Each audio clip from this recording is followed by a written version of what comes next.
Dans les 2 chapitres 3 et 4 du livre des Nombres, nous découvrons la responsabilité des Lévites pour la maison de Dieu. Responsabilité qui est partagée en 3, Gershom, Kehath et Merari. Ceci nous parle de la responsabilité qui repose sur l'Église des premiers-nés, l'Église qui est son corps, quant à sa vocation et sa charge.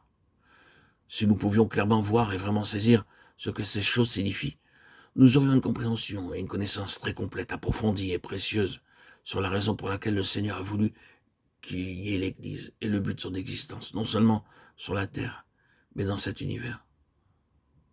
Il nous est absolument impossible de nous occuper des détails de ces 2 chapitres maintenant.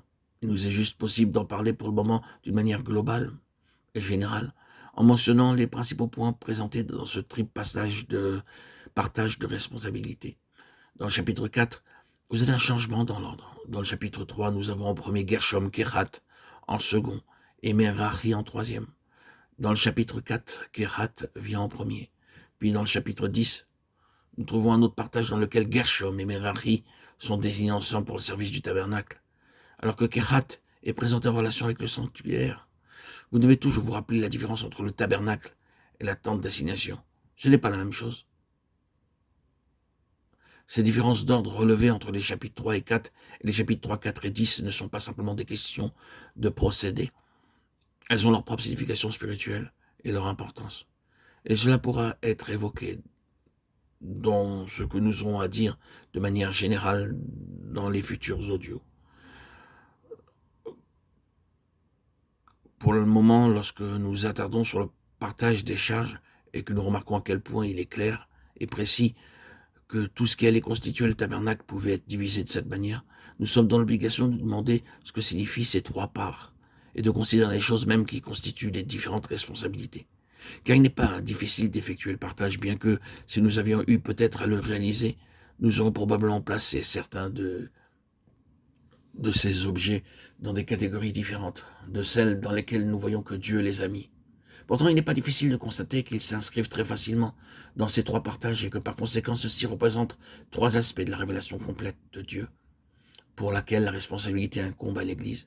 Et dans l'Église, alors que ces parts forment un ensemble et ne sont finalement pas détachées les unes des autres, nous voyons que des tâches sont assignées à certains membres qui les prennent en charge d'une manière précise. Par cela, nous voulons dire que le Seigneur donne à certains une révélation, une responsabilité, un ministère particulier qui correspond à l'observation de certaines tâches.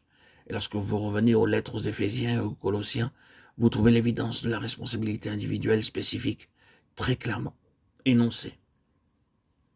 Alors que toutes mènent à une même finalité, sont liées à un même objectif, il est donné à certains de maintenir cet aspect du témoignage et à d'autres cet autre aspect.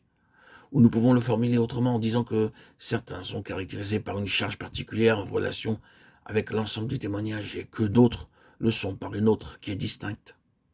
À présent, le danger se trouve dans le fait de séparer ces responsabilités et d'en faire des compartiments hermétiques au lieu de reconnaître à quel point elles sont liées et interdépendantes.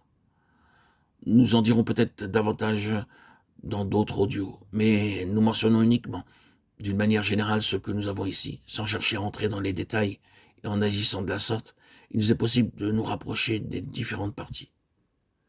Demandons-nous quel est l'objectif en vue. Il est double. Premièrement, la responsabilité qui repose sur le peuple de Dieu quant à devenir une église pour son plein témoignage, puis qu'ils connaissent cette part à laquelle le Seigneur les a appelés, et qui est en lieu avec le témoignage pour qu'elle soit leur responsabilité particulière. Et si un troisième existe, c'est le lien entre les 2 premiers, reconnaître que tous les aspects sont liés et se préserver du danger du détachement, de l'exclusivité et de l'isolement de n'importe quel ministère.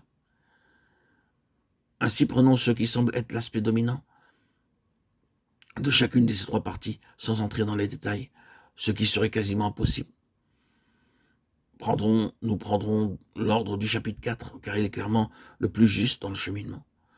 Là, le témoignage apparaît en mouvement lors du déplacement. C'est durant la traversée dans le désert et dans la progression du témoignage que vous devez avoir les choses dans le bon ordre et considérer les premiers points en premier lieu. Dans le chapitre 4, comme vous le remarquez, Kehath vient d'abord.